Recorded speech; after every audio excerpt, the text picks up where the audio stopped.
إن الحمد لله نحمده ونستعينه ونستغفره ونعوذ بالله من شرور أنفسنا ومن سيئات أعمالنا من يهده الله فلا مضل له ومن يضلل فلا هادي له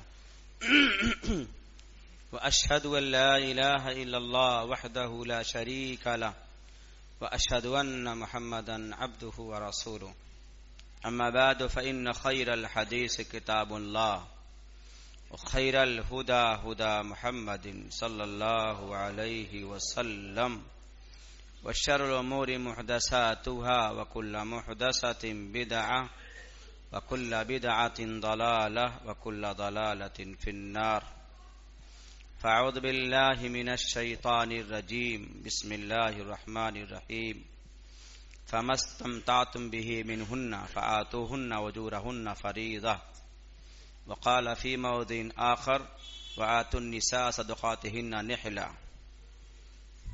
وعن سهل بن سعد رضي الله تعالى عنه قال قال رسول الله صلى الله عليه وسلم لرجل تزوج ولو بخاتم حديد رواہ البخاری۔ محترم دینی بھائیوں، بزرگوں، دوستوں، اللہ رب العالمین کی محض توفیق اور اس کے فضل احسان سے ہم سب کو اللہ گھر میں حاضری کی توفیق عنایت ہوئی ہے، اور اللہ اسی طریقے سے ہم سب کو اپنی صحت و سلامتی کے ساتھ اپنے دین میں جمع رہنے کی توفیق دے۔ اور اللہ تعالیٰ چونکہ حالات انتہائی نازک موڑ سے گزر رہے ہیں، اللہ ہم سب کو ایمان کی استقامت عطا فرماوے اور ہم مسلمانوں کے خصوصاً اپنی حفاظت فرمائے۔ دینی بھائیوں، ہم شریعت کی روشنی میں میاں بیوی کے تعلقات کے جڑنے سے پہلے نکاح کے اکثر گوشے گفتگو کرتے آ رہے ہیں۔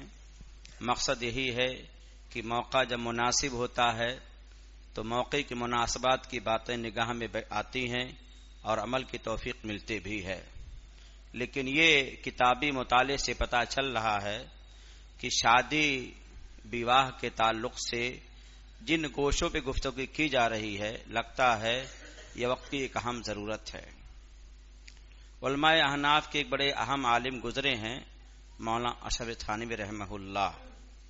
آپ نے کتاب لکھی اصلاح الرسوم، اصلاح الرسوم، رسوم کی اصلاح۔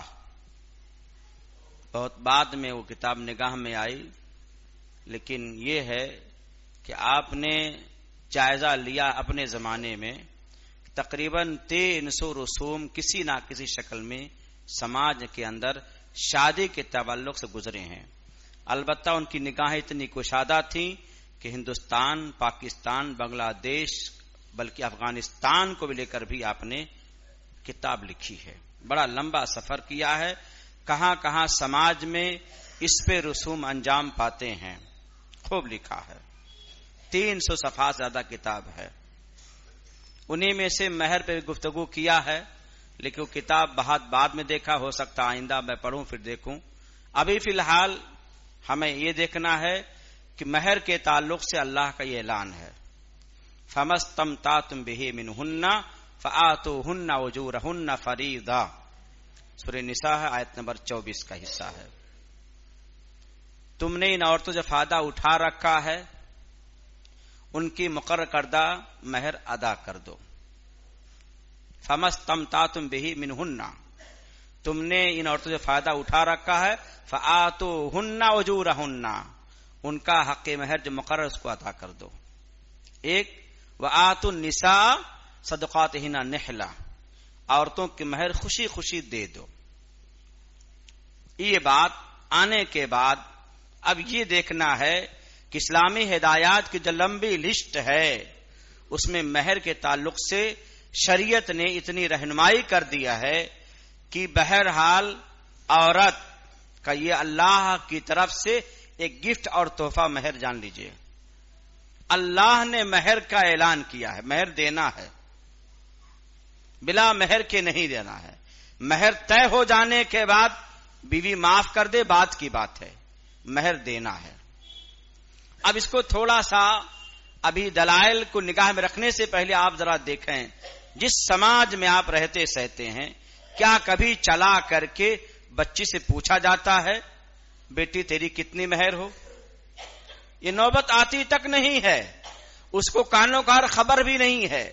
اور ہنسو گے آپ، میں جس سال یہاں آیا ہوں اس سال کی 1-2 شادیاں جو ہوئی ہیں، جو میرے متعلقین مسمانہ کر کے میرا ان کے آنا جانا، وہ عورتیں یہ بھی نہیں جانتی تھی میرا اپنا حق ہے. وہ مسجد گلے میں پیسہ جاتا تھا، مسجد کے گلے میں جاتا تھا. چلو ان کی ایک سوچ تھی، نہ انہیں معلوم تھا کہ اللہ نے یہ حق مجھے دے رکھا ہے، اس سے میرا مالکانہ حق ہے. اور میاں اور بیوی دونوں سے آپسی رضامندی سے طے کیا جائے، ایسا بالکل نہیں ہوتا ہے. کوئی بول جاتا ہے دے دو نا، ابھی کل شادی ہوئی تھی اتنا دے دو نا، ابھی فلاں شادی اتنا دے دو نا. یہ اپنا طریقہ ہے. یہ ہے، اس کو ہم نے کوئی مقام نہیں دیا کہ اسلام نے اس کا کیا مقام طے کیا ہے. جو میں نے حدیث کا پہلا ٹکڑا پڑھا ہے کہ تو شادی کر اگرچہ لوہے کی مہر سے ہی کیوں نہ کر، اس سے محدثین نے باب یہ باندھا ہے کہ مہر کی کوئی طے نہیں حد، کتنی مہر ہونی چاہیے. ٹھیک ہے. اب آپ ہم ان دلائل کو نگاہ میں رکھ کے چلیں جن دلائل کی روشنی میں اسلام نے مہر کے تعلق تفصیلات بتلائی ہے. تو یہ ذہن میں رکھا جائے کہ عام طور پہ مہر کے طے کرنے میں، مہر کی مقدار متعین کرنے میں یہ مزاج نہ ہو کہ مہر میری بچی کا اتنا اونچا ہو جائے، جیسے شادی میں آج اتنی بھیڑ جمع ہو جائے، اتنے پکوان بن جائیں، اتنا ڈیکوریشن ہو جائے کہ پیچھے کی تمام شادیاں میرے شادی کے معاملات نے سب کو پھیکا کر دیا ہو. یہ مزاج نہ ہو. ورنہ حال یہی ہے، ڈیکوریشن کا معاملہ، بھیڑ کا معاملہ اور نہ جانے کے معاملہ تمام کا تمام یہ ایک بڑا پن کا زینہ بنا ہوا ہے. میں اس زینہ میں بیٹھا ہوں، پچھلے جتنی شادیاں ہوئی سب عام ہم سے نیچے ہیں. یہ سوچ ہے.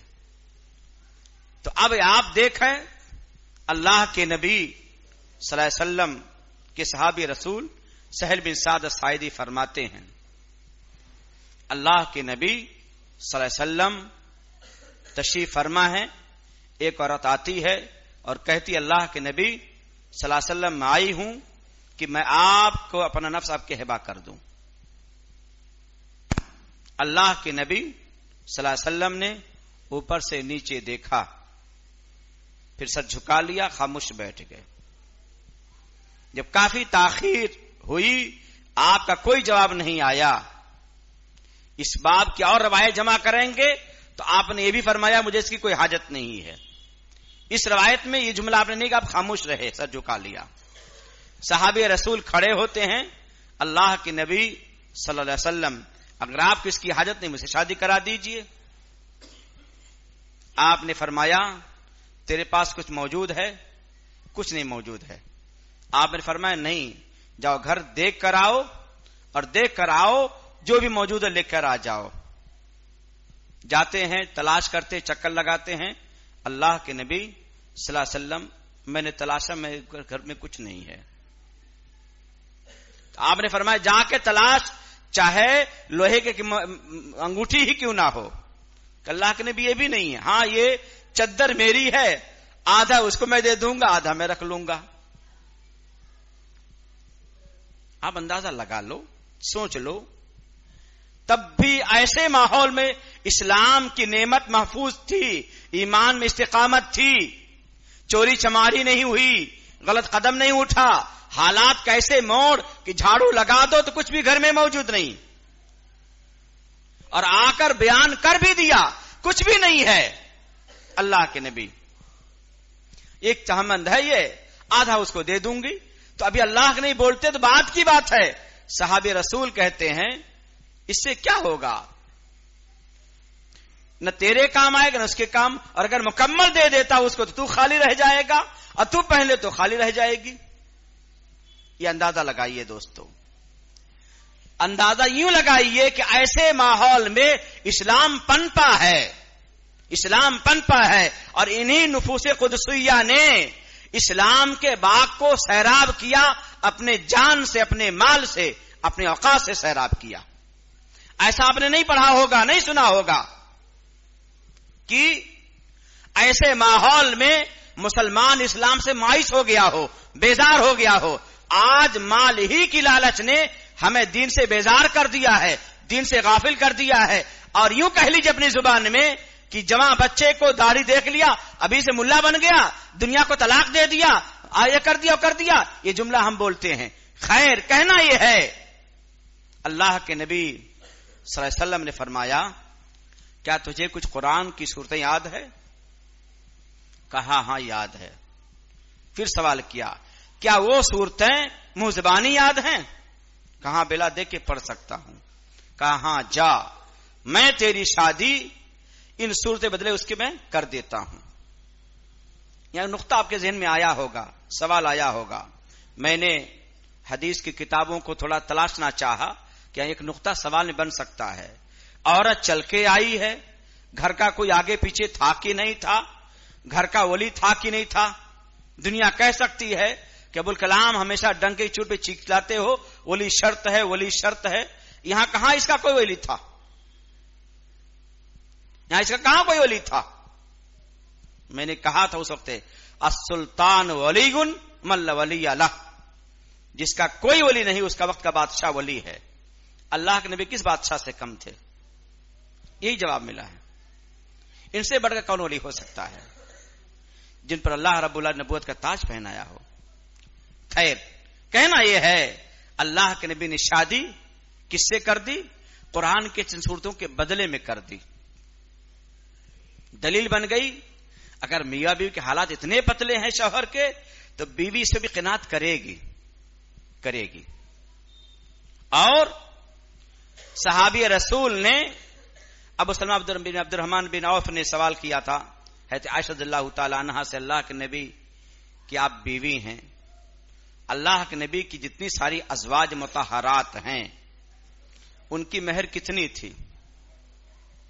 تو حضرت عائشہ نے یہ فرمایا کہ نبی کی ازواج مطہرات کی جتنی مہر تھی 12 اوقیہ اور نش. پھر کہا نش سمجھتے ہو کس کو کہتے ہیں؟ کہا نہیں. کہا آدھا, جس کا مجموعہ 500 درہم ہوتا ہے. 500 درہم ہوتا ہے. یہاں اللہ کے نبی کی بیویوں کا ذکر ہے اور آگے چل کر کے عمر بن خطاب رضی اللہ تعالی عنہ نے جب سب کے سامنے ایک اجمالی خطاب تفصیل کے ساتھ دینے کی چاہت رکھی تو کہا دنیا والے سنو, مہر کے تعلق سے مہر کے اندر مبالغے سے کام مت لینا, زیادہ بڑھا چڑھا کے مہر طے مت کرنا.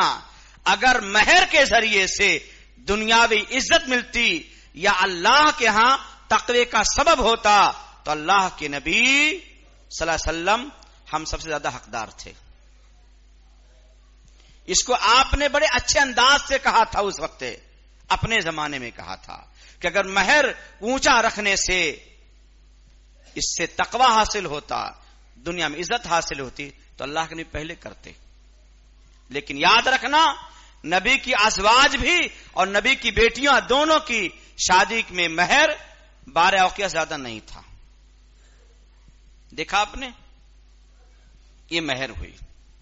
اس لیے سنجیدگی کے ساتھ جواب یہ طے کرنا ہے کہ جس لڑکے سے شادی ہونے جا رہی ہے اس کے ذہن میں بات بیٹھائی جائے, یہ مہر جو طے ہو رہی ہے اللہ نے بھی بچی کے لیے طے کیا ہے. اس ناطے آپ کے حالات جتنے اچھے ہوں اس اعتبار سے آپ کو مہر دینی چاہیے اور جلدی دینی چاہیے. قاضی معجل کہتا ہے, کچھ پتہ نہیں چل پاتا لوگوں کو. اگر معجل عین کے ساتھ کہا ہے تو آپ کو ہاتھوں ہاتھ دینا چاہیے. ٹھیک ہے, گھر کے اندر پہلی ملاقات میں دینا چاہیے. اور معجل ہے, کچھ حالات کی مجبوریاں ہیں تو بعد بھی طے ہو سکتا ہے, اس کے بھی دلائل موجود ہیں. کل ملا کر کے مہر کے تعلق سے ابھی نوجوان طبقہ اس کو سرسری طور پہ لیتا ہے, سب کچھ لے آئے گا, گھر والے بھی لے آئیں گے, 10-12 تولہ سونا بھی دے دیں گے, لیکن مہر کا تصور نہیں ہوتا ہے.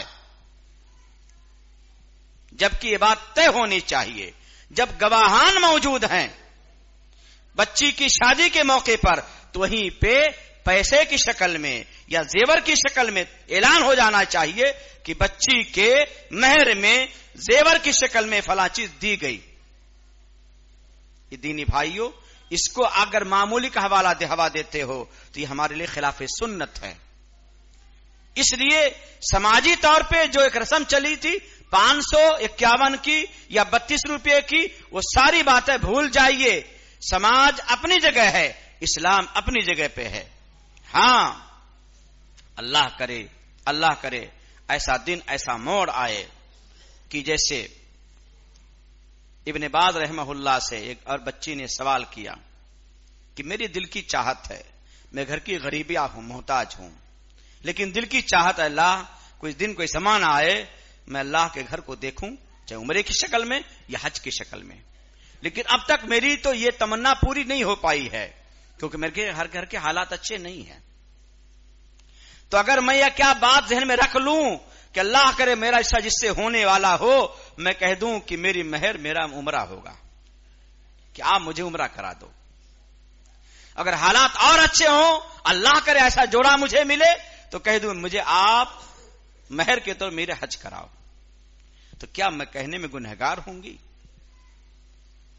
اس وقت ایک تو ابن عباس رحمہ اللہ رو پڑے کہ تیرے دل کی اچھی چاہت کو اللہ قبول کرے، ایسا دن دکھلائے، ایسا زمانہ دکھلائے تو جیسا نیک پاک شوہر ملے. لیکن جب اللہ کے نبی صلی اللہ علیہ وسلم قرآن کی سورت کے ذریعے سے مہر کو طے کر سکتے ہیں تو تیری چاہت بھی یقیناً خیر کی بات ہے، اللہ پورا کرے. پھر اسی کے ساتھ لگے ہاتھوں ام سلیم رضی اللہ تعالی عنہا، جن کے ذریعے سے اللہ رب العالمین نے بہت سارے برکتوں کا ظہور ان کے گھر میں کروایا. اور آپ کی شادی پہلے شوہر مالک سے ہوئی تھی، مالک بن نضر سے ہوئی تھی، جو اسلام نہیں قبول کر سکے، جھگڑتے رہے، حالات ہوئے کہ عاجز آ کر کے مالک بن نضر مدینہ چھوڑ کے چلے گئے. وہ اپنا واقعہ نقل کرتی ہیں، نسیگر کے موجود بھی ہے کہ جب میرے شوہر گھر پہ نہیں ہوتے تو اپنے بچوں کو کلمہ توحید مشق کراتی، یاد کراتی تھی، چھوٹے تھے. لیکن اسی حال میں جب آتے تو غصے میں کہتے میرے بچے کو بے دین مت بنا. تو میں کہتی میں بے دین نہیں بنا رہی ہوں، میں تو اللہ جو آسمان زمین کا خالق ہے اس کا تعارف کرا رہی ہوں، پہچان کرا رہی ہوں. تو ان کے شوہر جب مر گئے تو ان کے شوہر ہونے والے ابو طلحہ انصاری رضی اللہ تعالی عنہ پیغام تو دیا، لیکن روایات کا جو مجموعہ ہے الگ الگ روایات میں ہے. کہیں آپ نے غصے میں کہا خبردار جرات مت کرنا، یہی وجہ خاص تھی کہ میں اپنے شوہر سے لڑتی رہی اور تیری جرات نکاح کا پیغام دینے کی. اور دوسری روایت میں ہے کہ تو جیسے اپنے سماج قوم کے جمع کو انکار نہیں کرنا چاہیے، لیکن تیرے ساتھ اسلام کی نعمت نہیں ہے، اس ناطے بات نہیں بن سکتی ہے. پھر روایات میں اور ڈھونڈیے تو آپ کو ملے گا ابو طلحہ انصاری کو ام سلیم للکارا کہ ابو طلحہ کیا تمہیں پتا نہیں یہ بت جن کے پر تمہارا سجدہ ٹکتا ہے یہ درخت سے اگا ایک لکڑی ہے، فلاں بڑھئی نے اس کو تراشا ہے اور تم جا کر اس کے سامنے اپنی پیشانی ٹیکتے ہو، تمہاری کیا غیرت مر گئی؟ اتنی عقل کام نہیں کر پاتی ہے، بنانے والے تم ہو اور اس کو اپنا رب بنا بیٹھے ہو. تاریخ گواہ ہے ام سلیم عورت کی ذات ہونے کے باوجود کس انداز سے للکارا، اتنی انداز سے للکارا کہ نسائی کی روایت میں موجود ہے کہ ام سلیم کے جملے نے ان کو سوچے مجبور کیا مجھے مہلت دیا جائے. گھر گئے، گھر پہ کیا سوچا سمجھا تاریخ نہیں محفوظ کری ہے، لیکن فوراً آئے اور کہا مجھے کلمہ پڑھا اسلام قبول کروں گا. اس انداز سے ام سلیم للکارا تھا. تو یہاں کہنا تھا اللہ کے نبی صلی اللہ علیہ وسلم نے جہاں ایک صاحب رسول کی شادی قرآن سے کی، قرآن کی آسورت سے کیا، وہیں پہ ام سلیم کے ہونے والے شوہر ابو طلحہ نے اسلام جب قبول کر لیا تو اپنے بیٹے انس سے کہا بیٹے اب جاؤ ابو طلحہ انصاری کو نکاح کا پیغام دیں. گئے کہ امی جان نے کہا آپ کے نکاح کا پیغام دے سکتے ہو. میرے دینی بھائیوں، ایمان کی سلامتی کی توفیق جس کو مل جائے اس پر اللہ کے احسانات کی بارش ہے۔ ام سلیم نے کہا بیٹے جا کے کہہ دو تمہارا اسلام میں چل کر آنا خود میری ایک مہر ہے، الگ سے مہر کی کوئی حاجت نہیں ہے۔ ایک عورت نے کہا، اس عورت نے اسلام میں آنے کے بعد کیا کیا کام کیے نہیں ہیں، دنیا تاریخ پڑھے، ابھی آپ موبائل میں سرچ کرو ام سلیم تو آپ کو ایک لمبی فہرست ملے گی، کب کب اللہ کے نبی صلی اللہ علیہ وسلم ان کے گھر آئے ہیں اور اللہ نے اپنی برکتوں کی بارش فرمائی ہے۔ ٹھیک ہے، ام سلیم، غزوہ خندق کا زمانہ ہے، اللہ کے نبی کے پیٹ پتھر بدے ہیں۔ ابو طلحہ انصاری گھر پہ آ کر بتائے کہ مجھے برداشت نہیں ہوا، اللہ کے نبی کے پیٹ پتھر بدے ہوئے ہیں۔ کہا کوئی بات نہیں ہے، 2-4 لوگوں کو لے کر آ جاؤ، چپکے سے نبی سے کہہ دو میں انشاءاللہ کھانے کا بندوبست کر دیتی ہوں۔ آپ ریاض الصالحین میں پڑھو یا کرامات کی جتنی کتابوں میں پڑھو، اللہ کے نبی کے پاس جب کھانا تیار ہونے قریب تھا، ام سلیم ابو طلحہ کو انس کو بھیجا کہ جا کر کہہ دو، نہیں ابو طلحہ کو جا کر کہہ دو کہ آپ آ جائیے۔ خندق والوں کو اعلان کیا سب کے سب چلو، اور کہا جا کے بیوی سے کہہ دینا روٹی پکاتی رہیں اور چولہے پر دیگچی رہنے دیا جائے۔ یہ ام سلیم ہے۔ ابو طلحہ انصاری فکر مند ہو گئے کہ خندق والے سب آ رہے ہیں، کہا نبی بتا دیو ہو نا، کہاں بتایا، کہا کوئی ٹینشن کی بات نہیں ہے، یہ ایمان کی بات ہے، یاد کی بات ہے، کوئی ٹینشن کی بات نہیں ہے۔ آج ایک مہمان زائد ہو جائے عورت پریشان ہو جاتی ہے، یہاں دیکھیے کوئی ٹینشن کی بات نہیں ہے۔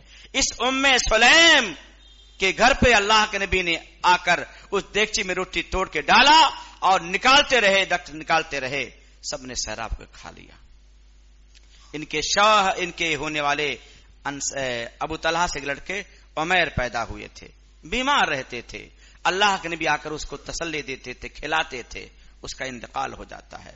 یہی عورت اپنے شوہر کے آنے کے وقت اپنے بچے کی اطلاع کس حکمت سے دیتی ہے کہ آج ہماری ماؤں بہنوں کو پیغام ملنا چاہیے کہ چوٹ لگے جب دین کے نام پر، اس وقت اگر آنسو نہ بہے یا اگر بہے تو بہے، لیکن اللہ کو حوالے کر کے رب العالمین تو بہتر سمجھتا ہے یہ بچہ میرا کتنا مفید تھا، میرا شوہر کتنا مفید تھا، آج تیرے حوالے ہو چکا ہے، اللہ میں تیرے فیصلے پہ راضی ہوں۔ ام سلیم نے بچے کو سلا دیا، کھانا کھلا دیا اور رات ملاقات بھی کر لیا، کرنے کے بعد بتایا کہ بچہ تو اللہ کو پیارا ہو چکا ہے۔ پھر اللہ کے نبی سے جا کر ابو طلحہ انصاری نے بتلایا، کہنا یہ تھا یہ وہ ابو طلحہ انصاری ہیں جن کو اپنی بھی ام سلیم ملی ہے اسلام کی بدولت۔ دینی بھائیوں، ہم اور آپ صحیح معنوں میں گفتگو کر رہے ہیں مہر کے تعلق سے۔ اس مہر کے تعلق سے حضرت سید مسیب رحمہ اللہ نے اپنی بیٹی کی شادی 2 درہم میں کیا ہے۔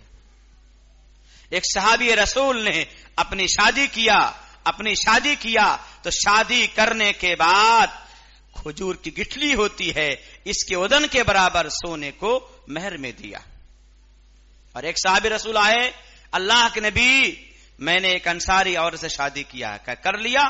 کہاں کر لیا؟ کہا دیکھ لینا چاہیے، انصار کی عورتوں کی آنکھ میں کچھ عیب ہوتا ہے، دیکھ لیا؟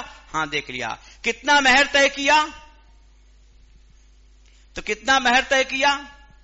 تو وہاں پہ 4 اوقیہ کا لفظ آتا ہے، زیادہ نہیں، لیکن اللہ کے نبی نے وہاں کیوں کس انداز سے کہا کہ اتنے مہر میں طے کیا؟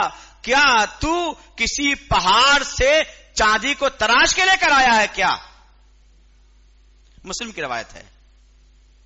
یہاں پہ بریک لگا، کیا زیادہ مہر نہیں دینا چاہیے، لیکن یہاں پہ نبی نے کہا ادھر تو نے کہا اور میرے پاس آیا ہے، میرے پاس دینے کو کچھ بھی نہیں ہے، ہاں اب آ گیا ہے، ایک لشکر روانہ ہونے والا ہے، اس کے ساتھ تجھے لگا دیتا ہوں، اللہ کرے مال غنیمت حاصل ہو تو تجھ میں اسے حصہ ملے گا۔ یہاں نقطہ کیا بتلانا تھا کہ ہاں بڑھا ہوا مہر کو آپ نے اس طرح کیا۔ اگر مہر طے نہ ہو، مان لیجئے شادی ہو جائے بعد میں آپ دو، تب بھی کوئی عیب کی بات نہیں ہے۔ اور اگر میرا انتقال ہونے لگ جائے اور بیوی کے مہر نہیں دیا ہوں تو آپ کو اپنے چھوٹے مال میں سے پہلے بیوی کا حق ادا ہوگا. یہ سب سمجھنے کی باتیں ہیں. آخری بات جو کہہ کر بات پوری کرنی ہے، آپ صلی اللہ علیہ وسلم کہ ایک صحابی رسول ہیں، عقبہ بن عامر حدیث بیان فرماتے ہیں، اللہ کے نبی صلی اللہ علیہ وسلم نے ایک صحابی کی شادی کر دیا. شادی کرنے کے بعد مہر نہیں دے سکے.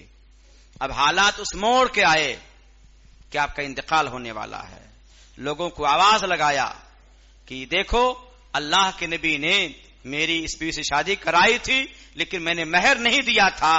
آج میں گواہ بناتا ہوں آپ سبوں کو کہ خیبر کا میرا جو حصہ ہے، یہ خیبر کا حصہ میری بیوی کو میرے مہر میں دیا جائے گا.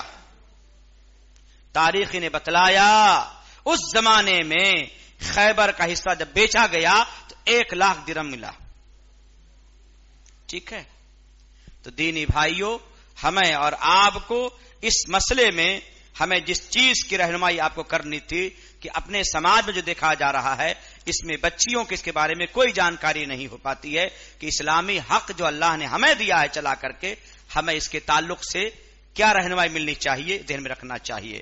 تو چند تفصیلات میں پہلی تفصیل یہ ہے کہ قرآن کو ہم مہر بنا سکتے ہیں. اور حضرت صفیہ رضی اللہ تعالی عنہا کی شادی نبی نے جب کیا تھا ان کو آزاد کر دیا. آزاد کرنے کے بعد یہی آزادی ان کی مہر بنی تھی. نمبر 3 قبول اسلام تو میں نے بتلا دیا، اور حج عمرہ بتا دیا، اور اگر کچھ بھی نہ ہو تو صورت بن سکتی ہے. اب مہر کی ادائیگی کے تعلق سے ہم اور آپ کو ایک چیز یہ ذہن میں رکھنی چاہیے کہ یہ بچی کسی بھی اعتبار سے نہ سمجھیں کہ میرے شوہر کا مجھ پر احسان ہو رہا ہے. احسان کو ذہن میں نہیں رکھنا چاہیے، بلکہ یہ دیکھنا چاہیے اللہ تعالیٰ نے مجھے اپنے طور پہ ایک تحفے کی شکل میں اتارا ہے تو اس کو شوق سے قبول کرنا چاہیے.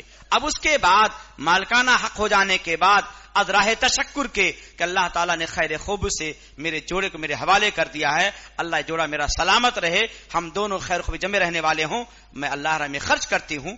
یہ دوسری بات ہے. آپ کہیں اللہ کے راہ میں خرچ کریں اس ارادے سے ہم پر کوئی پریشانی کا زمانہ نہ آئے، اچھی بات ہے. پریشانی آ چکی ہے اس سے نکلنے کے لیے آپ صدقہ کریں تبھی اچھی بات ہے. کل ملا کر کے الصدقۃ تسد سبعین بابا من السوء، صدقہ برائی کے 70 دروازے کو بند کرتا ہے.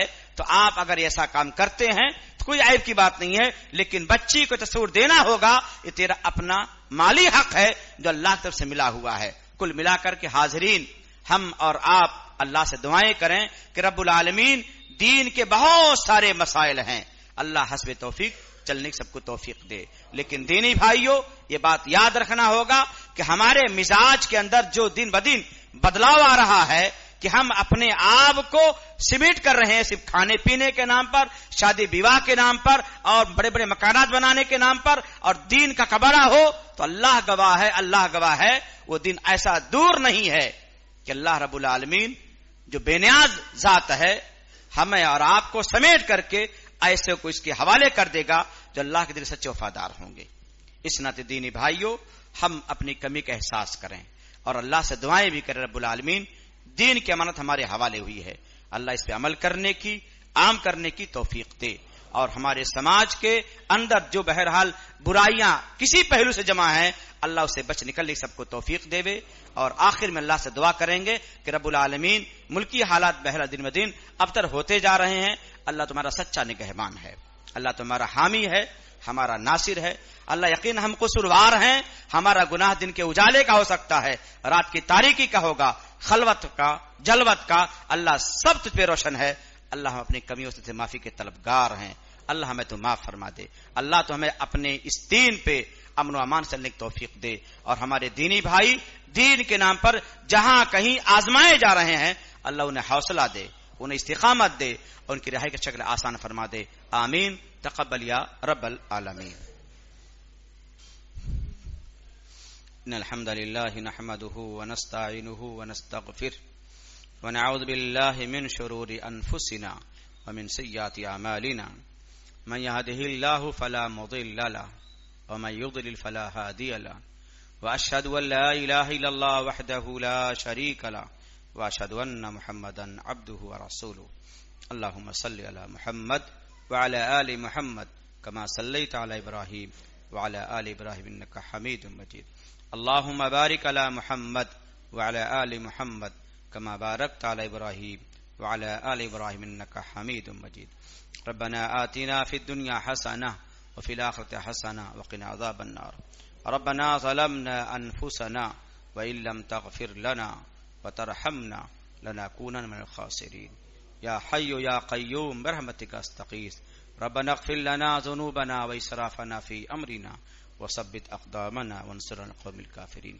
ربنا لا تزغ قلوبنا بعد إذ هديتنا وهب لنا من لدنك رحمة إنك أنت الوهاب اللهم نجعلك في نحورهم ونعوذ بك من شرورهم اللهم لا تهلكنا بعذابك اللهم لا تقتلنا بغضبك وعافنا قبل ذلك ربنا تقبل منا إنك أنت السميع العليم